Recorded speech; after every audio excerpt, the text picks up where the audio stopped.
Hi, I'm Indy, and this is another exciting episode of Out of the Trenches, where I answer all of your questions about the First World War.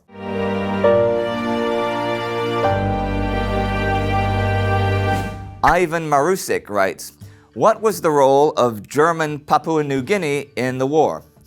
Its role was being controlled by Australia, who captured the colony pretty soon after the war was declared. There was only even one sort of battle there, which was on September 11th, 1914, when the Aussies attacked the radio station on New Britain. They suffered 10 casualties, which were the first Australian casualties of the war. And 10 days later, German forces surrendered the whole colony.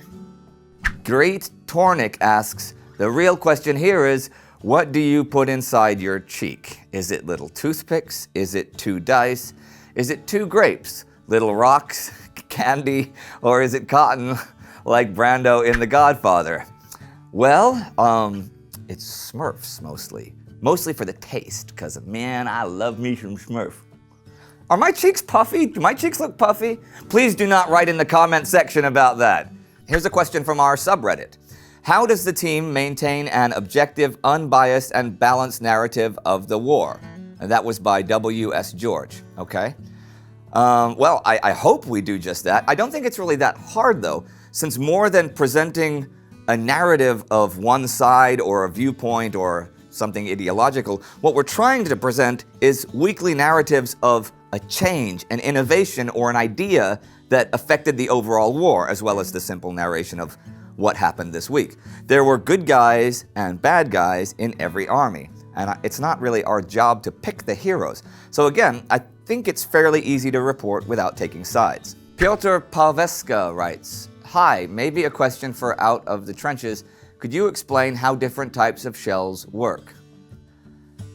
When the war broke out, shrapnel shells were mainly what artillery used. Now they were designed to burst right over the enemy using fuse times in a spray of lead bullets and shrapnel. They also produced smoke, a little cloud of smoke, so gunners could correct their aim. Now one type of these was fragmentation shells, which had a thick steel base and a hollow head which contained the charge and time fuse, and they were filled with lead bullets layered with cast iron, I guess waffles you'd call them, which exploded in all directions. By contrast though, another popular type, rear charge shrapnel shells, had just that. The explosive was in the rear. So the blast of bullets, when they went off, went forward in a cone. And these were really common in 1914, but they weren't so great for attacking entrenched positions. So they were progressively replaced with high explosive shells, which not only had thick steel walls that made deadly fragments both big and small, but also the explosion had a shock effect, and these could be set to explode in flight,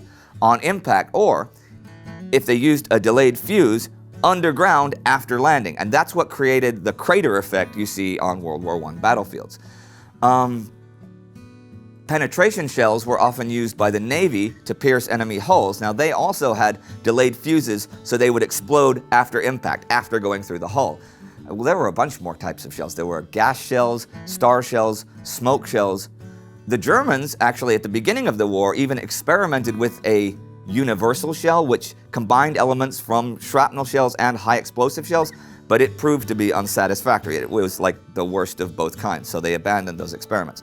Actually, I could go on for like 10 minutes about shells, but you should really look it up because it's very interesting.